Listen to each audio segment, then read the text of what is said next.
I'm Brooke with saw.com, and today I have Chris Shuptrine, VP of Marketing with Kevel. Chris, thank you for joining. Yeah, thank you for having me, Brooke. I appreciate it. I appreciate it. So, first, let's just start out. Who your company is, and really, what does your company provide as a service to people?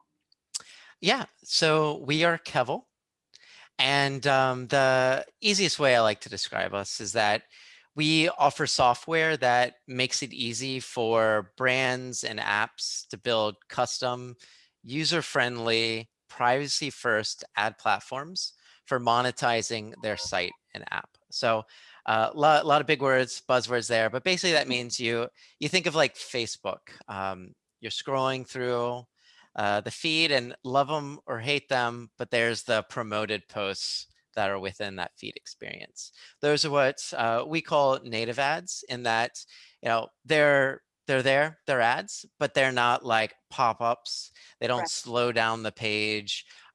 They are relevant to your interests. You're not ever going to see like malware or spam because Facebook is curating those.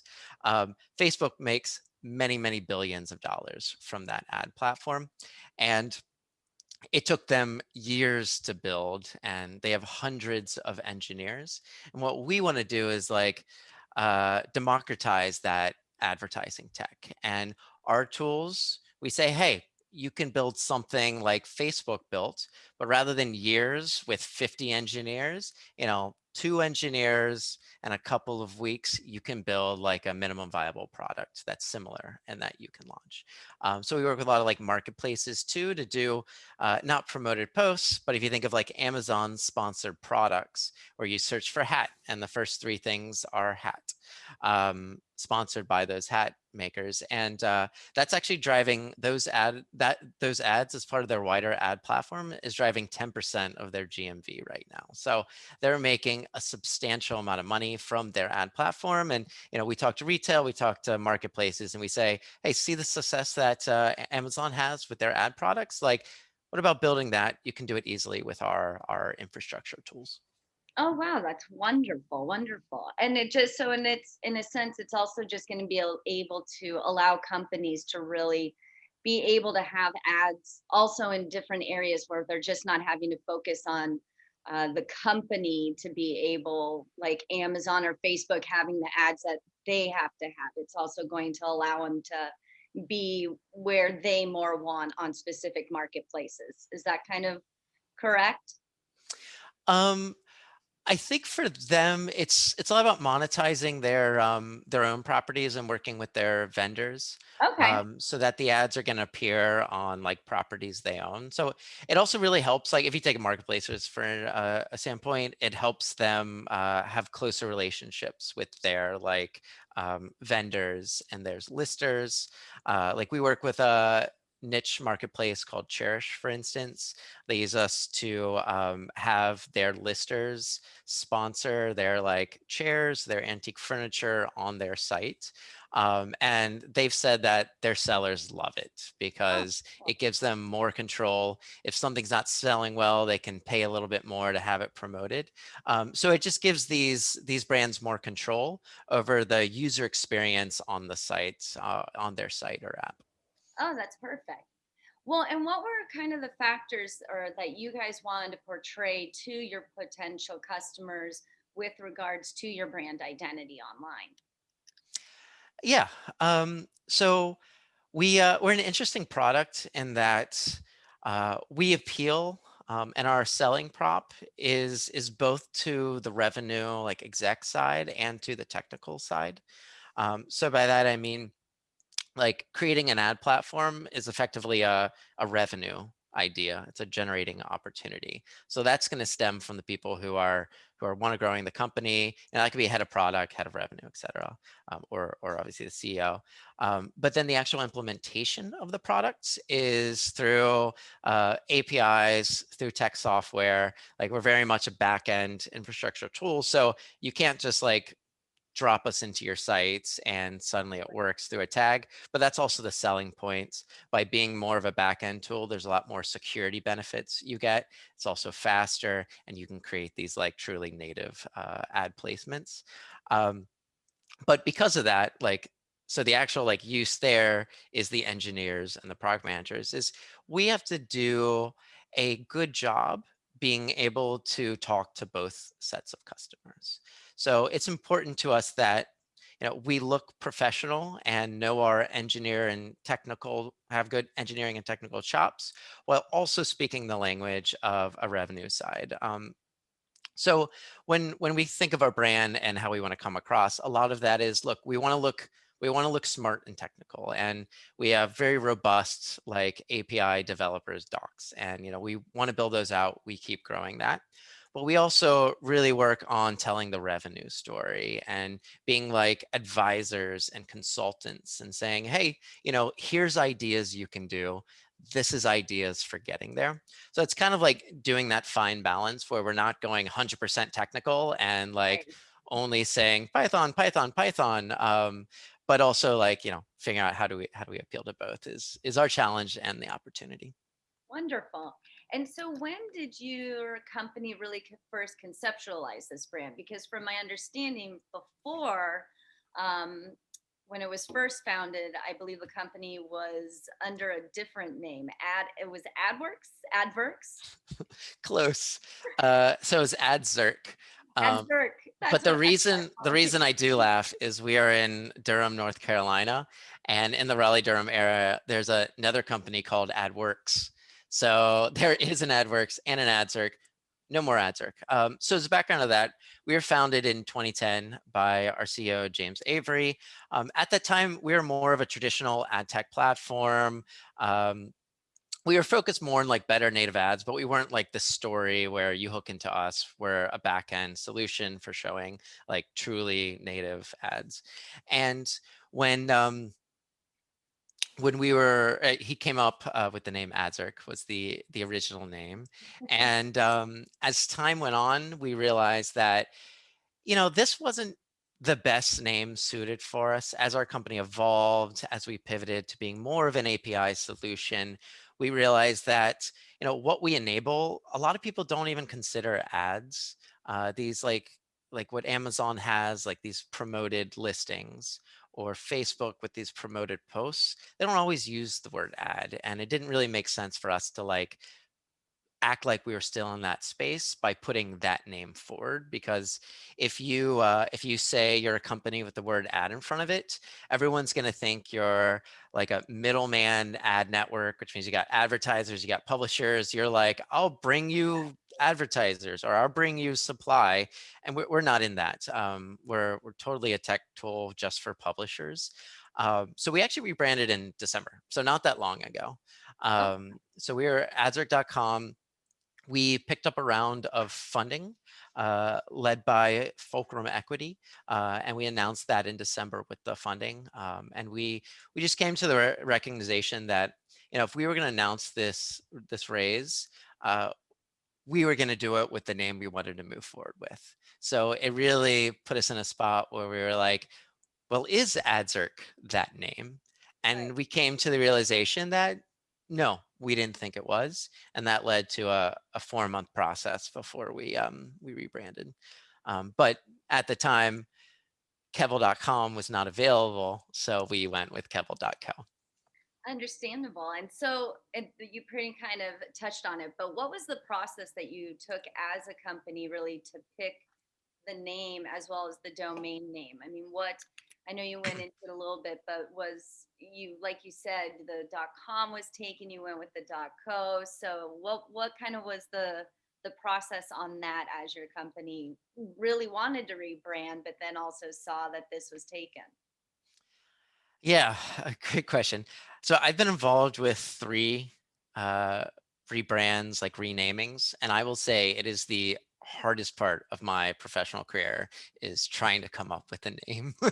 It's It is, It is not it's an easy process when people even ask for our assistance and they say, what about this? Or maybe this, or how about this? And then you've got many people chiming in on it. So I can't imagine on when you're really trying to move forward with it, the process for you. Exactly. Like, yeah, I'm in marketing. I like the idea of being creative, that process. But there's something about coming up with a name that is like at first interesting, and then it just becomes tiresome and nerve-wracking. But what we did for this was, well, first, James, our CEO, and myself came up with a random list of like 500 names. Hated all of them. So we decided to go with a professional. And we worked with a brand called Lexicon Branding. Great company. Really, really recommend them. And they, as part of that partnership, what was involved was 2 rounds. They interviewed us. They interviewed a couple of our customers as well, and then gave us a brief with like, hey, these are like key terms that describe you. This is what we want to go with. Here are, I think it was roughly like 20 names we could go with. But that was just the first half of the process. After we said, oh, we like this, we don't like this, they say, great, we're going to do it all over again. Not the interviewing part, but we're going to come up with 20 new ones. And a couple weeks later, they give us 20 new ones. And I think they said that like 80% of the time, people always pick something from the second one. So it's like a iterative Huh. process. And Kevel was one of them. Um, and we liked it a lot. I think what really spoke to us about it is it's unique. It's not a word you hear often or maybe even have heard before. It's not a made up word. Do you know boating at all? Yes, that's how I knew of it. So That was you knew of Kevel. yeah. So yeah, Kevel is the like cleat that's attached to a dock that you would tie a rope around to your boat to keep it moored there. And I didn't know what it was. I thought it was just a cool sounding name. Um, but I think like it's a pretty niche word. So when you see it, 95% of people are gonna say, "Oh, that's an interesting word. What does it mean?" And it ticked off a lot of boxes of what an ideal name should be. And that's like, oh yeah, if it's 5 or 6 letters or shorter, like great. If it's got some symmetry to the name, and if you do it, so it's like EVE, right? And then kind of letters that have lines on them. So there is like both an is it easy to pronounce? Is it easy to spell? And like with Adzerc, we didn't capitalize the Z, but like half the people who wrote our name capitalized the Z. So then you have like kind of weird branding. It's like, you know, it's lowercase, but with like Kevel, capitalize the K, you're Word. Yeah. done. Most of the time, you're going to pronounce it like level. So it's a great name in that respect, and it's short. It's snappy. It's memorable. It doesn't have ad in front of it, like every other company in our space. Um, so yeah, we took a couple. I think we got that list, and we probably decided about 3 or 4 weeks later that we wanted to move forward with it. And I think the biggest issue was it didn't have the .com. The .com was taken, so we found the .co, and we moved forward with that one. Yeah, well, I love the name because we always say one of the recommendations in the domain industry is if you're going with a brand, when they say it, you want them to be able to spell it. And even if they've never heard of the word. So I mean, Kevel, just like you said, it's short, it's snappy, it's also very strong. But if someone says, "Oh yeah, we used Kevel," and they're just like, "Oh, okay, I can remember that," and boom, then they go where you don't want them to have, like you said, even Adzerc, okay, is it just with a K, is it with a CK? Like there's even those little things that you just don't really think about when you're first trying to build a whole company sometimes. Exactly. So And kind of that oh, really appealed to us. yeah, so kind of playing off that, what advice would you give to a startup or even an established company looking to acquire their brand fitting domain? Um, would this be from like coming up with the name or like actually getting it from somebody who has it? Either side that you want to go with. Yeah, probably a couple things there. Naming is hard. If you have the budget to work with a third-party professional here, highly recommend it. I think that working with an outside eye is super helpful. I think internally, especially looking at the list that like James and I created, it's very easy to get caught on being overly descriptive. So like part of our core idea is or core product is like we help decide what should be the right ad to be shown at any given point. So there's like decisions within that. So we're like, should we be decision HQ? How can we add like maybe API into it, like API HQ? Like you're Right. often like throwing in your product. And that's because it's hard to like just go out there and say Kevel. Oh yeah, Yeah. how would I come across We got Kevel, that. right? So like I think working with an outside help, not that you can't come up with yourself, but an outside helps to bring in those words. They're probably not going to like stick with your product. They're going to think, what are other things that evoke an emotion? Right. That's not product related per se, but more like, what are you doing? What are you enabling? Um, and so I would definitely recommend that, because it is helpful. I think for us, we didn't let the lack of a .com prevent us from moving with the name. And we certainly had people who said like, "Oh, you're not going with it. Like that seems bad." And we're like, "But we like the name, and we understand we don't have the .com, and maybe it's a little easier in our space too. And like being in tech, like some of these alternative ones, like .ai, .io, Right. .co, are like I wouldn't say like the norm, but they're also like accepted and like almost like a rite of passage for some, um, especially like very small startups. It's like, hey, we're a startup. We have the AI. Right. Um, so I think for us, it wasn't a deal breaker. It certainly was not ideal, but we launched with it, and we were happy with the Kevel.co. It also like rolls off the tongue a little bit, but I think what we realized early on, and we were in a situation where um, the .com itself. There's a couple brands with Kevel, and but none competitive to us. But we realized that like there was a website, Kevel.com, that existed, selling uh, ties, like jean ties for Right. pregnant women, which is kind of like if you think about a Kevel, like a rope to a dock, is a very clever name for that type of product. Um, but it wasn't a high trafficked site. Um, and we were like, all right, well, maybe we'll reach out to them. It's unclear if the product's even live anymore.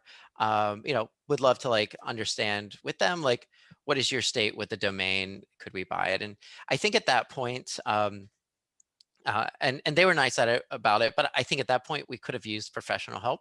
And certainly the advice I would give, is if somebody is going through this process, especially where we were rebranding, picking up a round of funding, like it shouldn't have been me trying to like reach out, like hire somebody who's professional.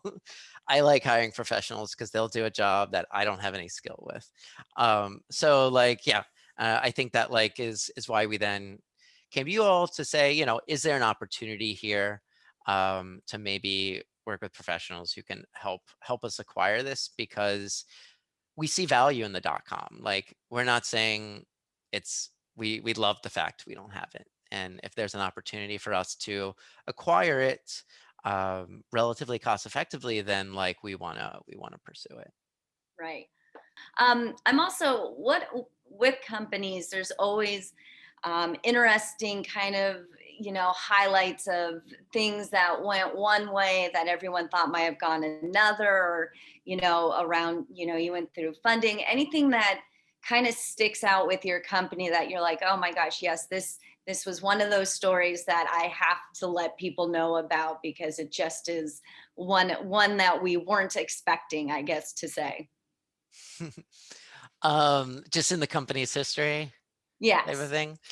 Um, yeah. So one story that that is told is well before I was here, but when we were doing more traditional advertising technology.